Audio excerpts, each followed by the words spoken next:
Hello students, आज हम discuss करेंगे स्ट्रक्चर मैकेनिक्स की बुक में से हमारा जो चैप्टर चल रहा है shear force and bending moment diagram का।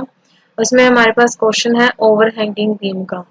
सो हमारे पास क्वेश्चन है an overhanging beam is supported 2 points. सबसे पहले ओवरहैंगिंग बीम कौन सा होता है? ये हमारे पास बीम है। अगर हमारा बीम दो स्पोर्ट्स ऐसे इस पर स्पोर्ट्स होती है, स्पोर्ट ए और बी, कोई भी स्पोर्ट हो सकती है, ये ऊपर बीम रेस्ट कर रहा होता है। अगर तो ये बीम इस स्पोर्ट्स के बीच हो तो इसे बोलते हैं सिंपली स्पोर्टेड बीम। अगर इसके ये एंड और ये एंड फ्री हो जाए, इस स्पोर्ट्स के बाहर हो जाए, तो इसे हम बोलते हैं overhanging beam. An overhanging beam is supported 2 points. The entire length of beam carries a UDL of 4 kilonewton metre. कि एंटायर लेंथ पर हमारा यूडीएल लग रहा है 4 किलोन्यूटन पर मीटर का। Draw shear force and bending moment diagram. इसका shear force and bending moment diagram हमने draw करना है। सो हमारे पास ये है ओवरहैंगिंग बीम का क्वेश्चन, जिसमें सपोर्ट है बी एंड सपोर्ट सी, और इसका फ्री एंड है ए एंड डी इसका फ्री एंड है। तो ये है हमारे पास ओवरहैंगिंग बीम। ए और बी का डिस्टेंस है 1 मीटर, बी से सी का डिस्टेंस है 6 मीटर, देन सी से डी का डिस्टेंस है 1 मीटर, और इस पर एंटायर लेंथ पर यूडीएल लग रहा है 4 kilonewton per metre. Whole the beam पर। सबसे पहले इसका फाइंड आउट करेंगे रिएक्शन। जैसे कि ये सिमेट्रिकल हमें लग रहा है बिकॉज कि यहाँ पर पूरे बीम पर हमारा यूडीएल लग रहा है, तो ये हमारा जो बीम है वो है एक सिमेट्रिकल, इस पर लोड लग रहा है। अगर सिमेट्रिकल लोड लग रहा हो तो जितनी रिएक्शन आर बी की आएगी उतनी ही रिएक्शन आर सी की आएगी।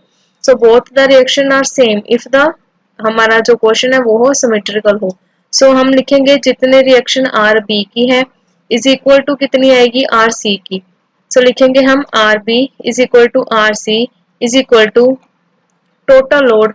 टोटल लोड कितना लग रहा है यूडीएल हमारा 4 का, और उसकी length 678। 4 into 8 divided by 2, 16 kilometre. हमारे पास R B reaction 16, R C की रिएक्शन भी 16, both side reactions are the same. Then इसका ड्रॉ करना है shear force and bending moment. सबसे पहले वैल्यूज निकालेंगे शेयर फोर्स की। कंसीडर करेंगे शेयर फोर्स की हमारी जो अपवर्ड फोर्सेस है वो है पॉजिटिव, और जो डाउनवर्ड फोर्सेस है वो है नेगेटिव। उसके लिए हम करेंगे, जैसे कि हमारे पास ये हमारा बीम है ऐसे, इस डी पॉइंट पर और इस ए पॉइंट पर हमारी जो शेयर फोर्स आएगी वो 0 आएगी। देन ये डिस्टेंस है यहाँ तक 1 का, यह 4 का ऊपर यूडीएल है, यहाँ पर हमारा स्पोर्ट्स है। अब सी पॉइंट पर, ये है हमारे पास पॉइंट सी। इसका राइट हैंड साइड देखा जाए तो यहाँ पर यूडीएल लग रहा है 4 का। 4 इंटू 1 का डिस्टेंस, 4 इंटू 1 डाउनवर्ड फोर्सेस में लग रहा है यूडीएल, तो माइनस में -4 kilo newton. Left hand side C में, इस साइड सी का देखा जाए 4 किलो न्यूटन यूडीएल तो है ही, देन अगेन उसमें क्या है, इस स्पोर्ट का इसकी रिएक्शन भी है, ये है अपवर्ड, देन पॉजिटिव में आएगा, ये आएगा यहाँ पर पॉजिटिव। पॉजिटिव का 16, वो आएगा हमारे पास 12 किलो न्यूटन का। हमारे पास इस सी का शेयर फोर्स आ जाएगी इन लेफ्ट हैंड साइड की। कंसीडर, अब हम लेफ्ट हैंड साइड की अगर इस साइड की बात करें तो इस साइड में अपवर्ड फोर्सेस हमने लेनी है नेगेटिव, और डाउनवर्ड फोर्सेस हमने जो हमारा यूडीएल है वो है हमारे पास पॉजिटिव। ए पर हमारी फोर्स 0, बी पर जैसे कि हमारे पास ये है, ये है ए, यहाँ पर है बी, 4 का हमारे पास यूडीएल है, तो 4 इंटू 1, बिकॉज की जो बी के लेफ्ट हैंड साइड पर इस साइड पर डाउनवर्ड फोर्सेस है पॉजिटिव, डाउनवर्ड फोर्सेस पॉजिटिव, 4 का जो यूडीएल है यहाँ पर उसका डिस्टेंस है यहाँ से लेकर यहाँ तक 1 का, यह है 4 का, 4 into 1 4 kilo newton. Then this side पर ये यूडीएल तो है ही, देन ये है इसका सपोर्ट का रिएक्शन, रिएक्शन है हमारे पास 16 का, लेकिन अपवर्ड फोर्सेस नेगेटिव, तो ये जाएगा नेगेटिव में, तो ये गया नेगेटिव यहाँ पे। 4 माइनस 16 माइनस का 12 किलो न्यूटन शेयर फोर्स है बी पर। ऐसे ही हम निकालेंगे बेंडिंग मोमेंट। बेंडिंग मोमेंट जो आएगी हमारी considering upward force is positive and downward force is negative.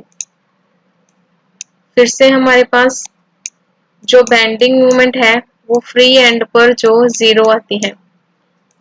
ये है ए, यहाँ पर आएगी 0, ये है डी, यहाँ पर आएगी 0, ये है सी और बी। इसकी हमने फाइंड आउट करनी है।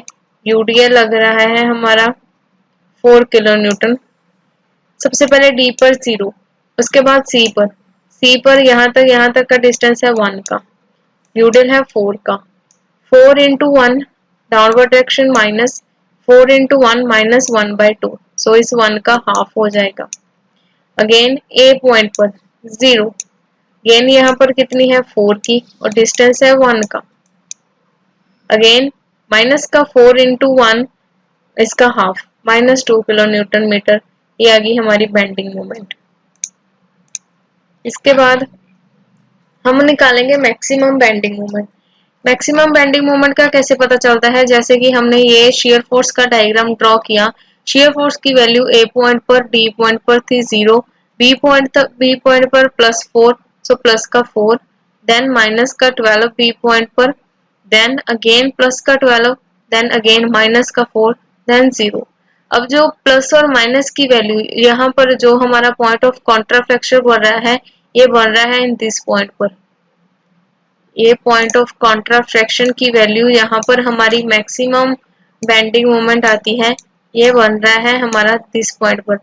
हमने अज्यूम किया कि ये हाफ वर बन रहा है। हाफ मतलब कि ये यहाँ से लेकर यहाँ तक 3 का बन रहा है, बिकॉज की टोटल इज द 6 मीटर। अगर ये 3 मीटर पर बन रहा है तो इस 3 मीटर पर हम फाइंड आउट करेंगे इसकी maximum bending moment. Maximum bending moment find out की, सो RC into 3 is the half distance minus 4 का जो हमारा यूडीएल है 3+1 का मतलब है 3 ये इसका हाफ और ये 1 इसका, ये ऐड किया, सो 3+1 और 3+1 का हो जाएगा हाफ। इसको किया, देन हमारे पास टोटल बेंडिंग मोमेंट आ गई 16 किलो न्यूटन पर मीटर।